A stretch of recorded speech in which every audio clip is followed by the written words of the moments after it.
It was a Tuesday morning at Lincoln High School in Detroit, Michigan. Third period. Room 214.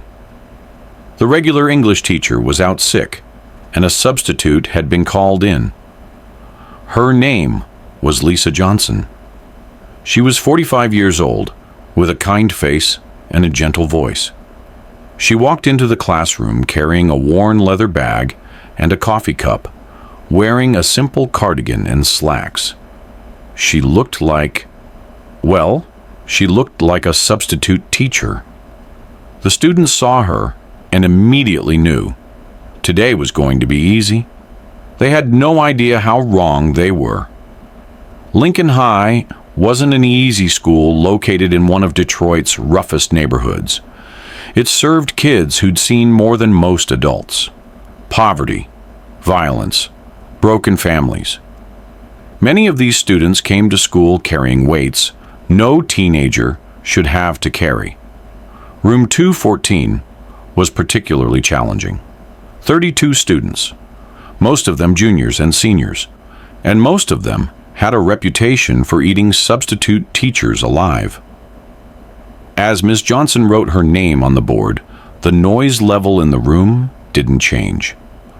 Students were on their phones, talking loudly, laughing, completely ignoring her. "Good morning, everyone," she said softly. "My name is Ms. Johnson.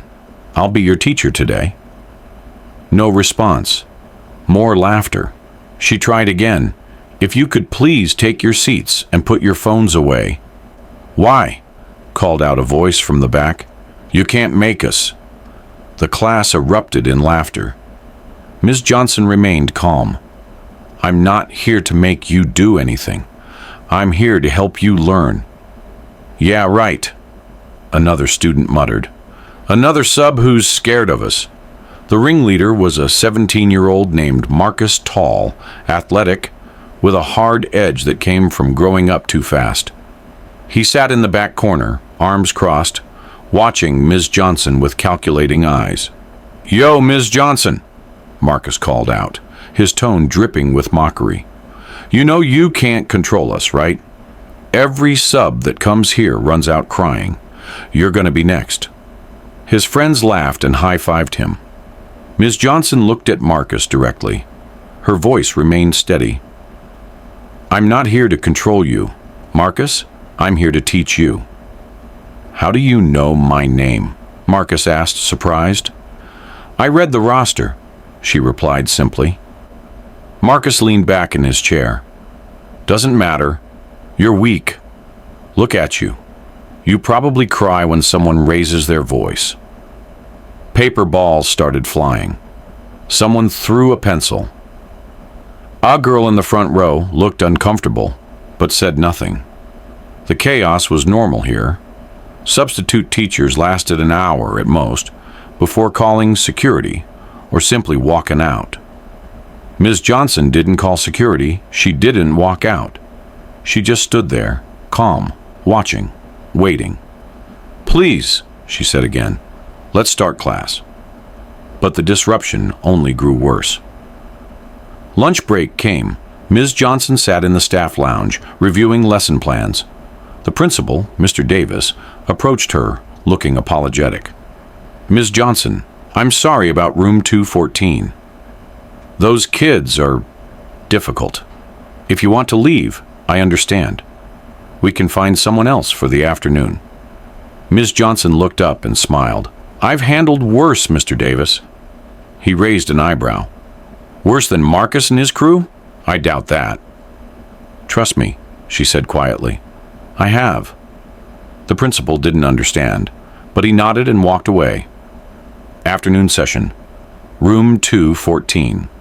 The students returned even more energized. Marcus had apparently spent lunch hyping up his friends. "Watch this," he told them. "I'm going to make her quit."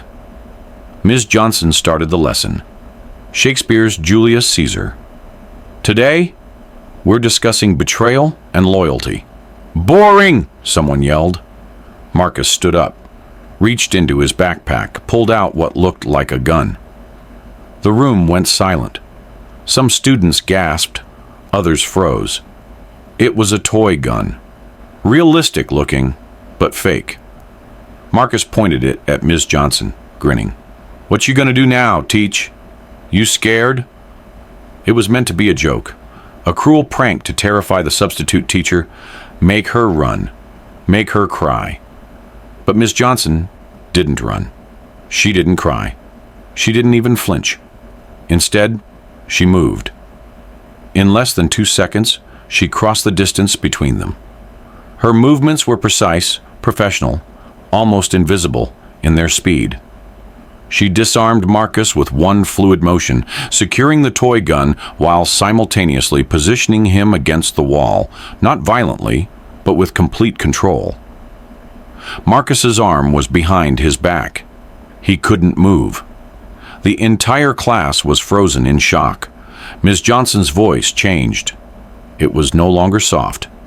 It was the voice of someone who'd commanded respect in life or death situations.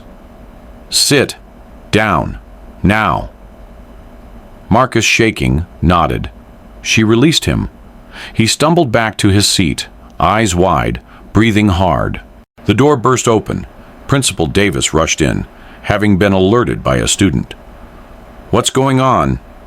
He stopped. Saw Ms. Johnson standing calmly at the front. Saw Marcus sitting down, pale. Saw the toy gun on the teacher's desk. Mr. Davis understood immediately. He turned to the class. "Students, I need to tell you something about Ms. Johnson. Something you should have known from the beginning." The room was dead silent. Ms. Johnson isn't just a substitute teacher. Her full name is Commander Lisa Johnson. She's the head of Detroit's SWAT team. She's been in law enforcement for 20 years. She's led over 300 high-risk operations, and she volunteers as a substitute teacher on her days off. You could hear a pin drop. Marcus stared at Ms. Johnson, his face a mixture of fear and disbelief. You could have arrested me." Ms. Johnson walked over to Marcus's desk, knelt down so she was eye level with him. Her voice was gentle again.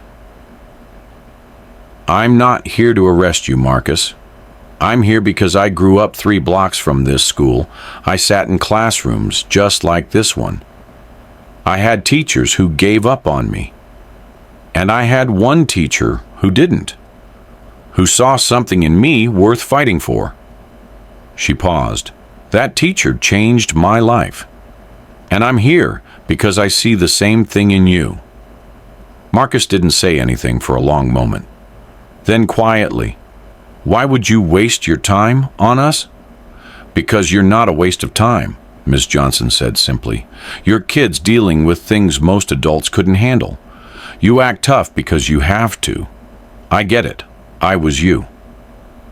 After class, Marcus stayed behind. "Ms. Johnson, I'm sorry for everything. I know you are. Can I ask you something?" "Of course." "How do you become a cop? Like, someone like me? Is that even possible?" Ms. Johnson smiled. "It's not just possible, Marcus. If you're serious, I'll help you." 3 years later, Marcus Williams graduated from the Detroit Police Academy. Not at the bottom of his class. At the top. He became a community police officer in the same neighborhood where he grew up. The same neighborhood where he once threw paper balls at a substitute teacher, Commander Lisa Johnson, was at his graduation. She pinned his badge on his uniform herself. "I told you," she said. "I saw something worth fighting for." Today, Marcus mentors at-risk youth in Detroit, and every semester he visits Lincoln High School, room 214, to tell students his story. The lesson?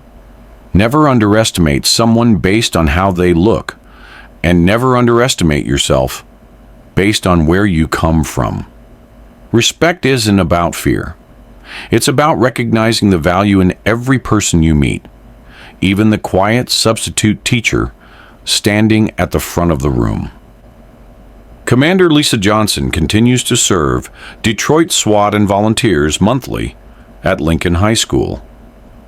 Marcus Williams has helped over 200 youth avoid gang involvement.